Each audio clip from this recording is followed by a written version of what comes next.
Where I live in Miami is I live probably 15, not even, maybe 10 miles from the western border of Miami-Dade County, heading toward the western part of Florida. And this particular area was settled by a lot of Cubans.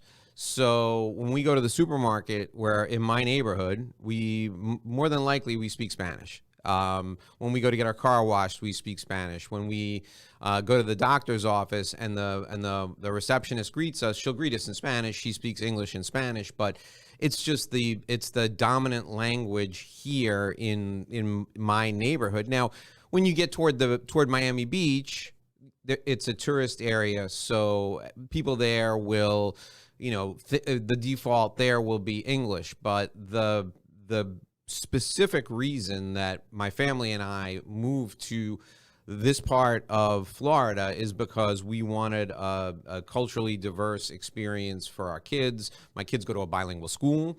They speak English half the day. They speak Spanish half the day. They speak Spanish with their grandmother on my wife's side. They speak English with my parents. And they have tested out. My son is in 7th grade. He's tested out of high school Spanish. My daughter is 2 years behind him. She's tested out of high school Spanish. So they're taking other languages now in school. My point about that is we're kind of forward thinking, and we understand the global nature of the workforce today. And I think 20 years ago when I visited Costa Rica, it was like a novelty to offshore your call center.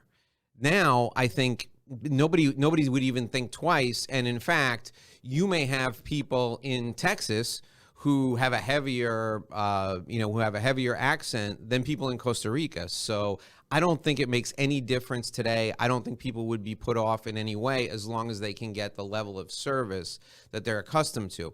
Richard, but before we get into the details of all the types of services you provide and how you do that, tell us your story. How did you come to, you've been in Costa Rica for 20 plus years. How did you come to be in Costa Rica in the first place?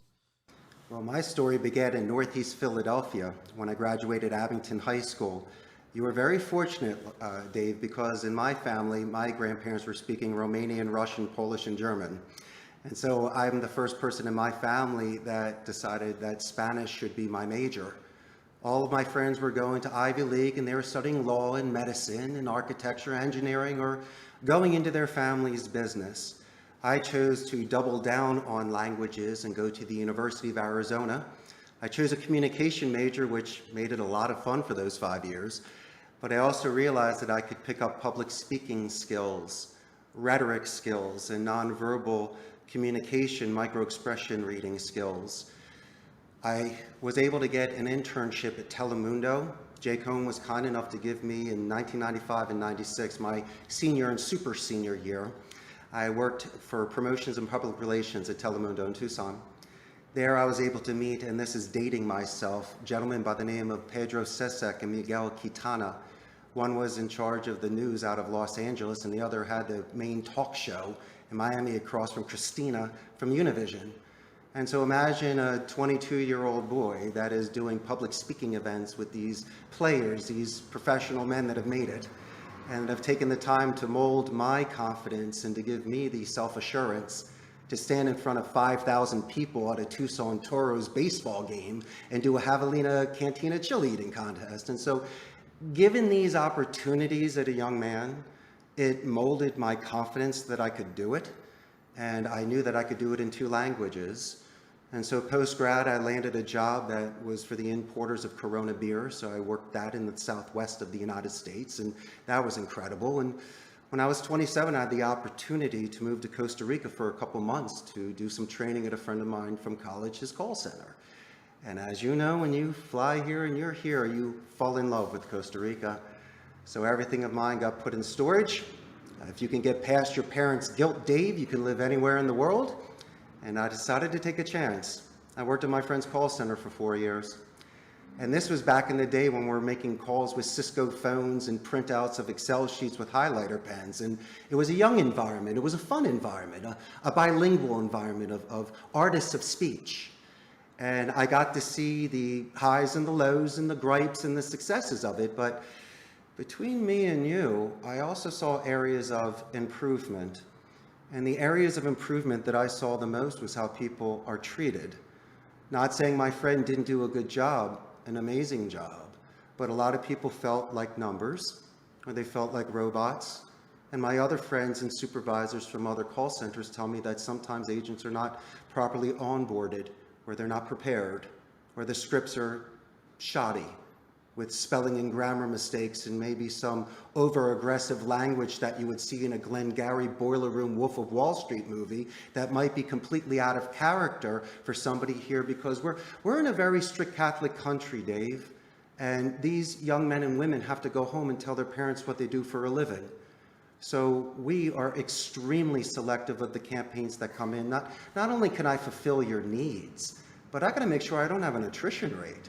And I got to make sure that the agents that come in that we invest in, that are able to stay here and build upon that. So we just don't waste that. And so my thoughts about how I got here, you don't say you're going to be a call center CEO for a major in college, or when you're 7 years old, you tell that to your mother. But I definitely knew this. I was the only one out of my group of friends that could speak Spanish well. And not only that, but every job I had, I was the one that could go out to the Southwest Phoenix when I was selling telecommunications and sell a T1 to somebody and translate it for my supervisor. And I knew I had something that was different. And it was wonderful for me because I enjoyed it and that I was embraced. I might have had a grammar mistake in my subjunctive tense, but people would invite me in, correct me, and feed me, and then recommend me to 10 of their friends. So why do you think that every environment that I was in when I was able to make these calls in Spanish, that I ran the board? I could do it in English, and I did, but I also did it in Spanish. I could double gun it. I did 2 boards, English and Spanish. My point being is that you can show this sort of the first impression respect, Dave, when not only are you bilingual, but so am I. And we're doing this without even knowing each other yet. And so it really assisted me in having these sort of engagements and finding a lot of these things in common, and really reduced any sort of defense or anger or setting a tone of aggression. That was eliminated immediately when I knew exactly what to say. And these are going to be some of the additional selling techniques we'll talk about later and stuff. But my friend, I just wanted to discuss with you the ethics of how I am and how I was raised. When someone calls me a salesman and I take that as a compliment, I might look and sound like one. But Dave, I'm an educator. I don't ever force a hand. From an educated point of view, my clients, my agents, my friends, and anyone I relate to then makes a decision. And I feel that if given the chance to explain how I feel and to answer their questions, everybody can leave with something on the table. I think it's a wonderful way to start relationships.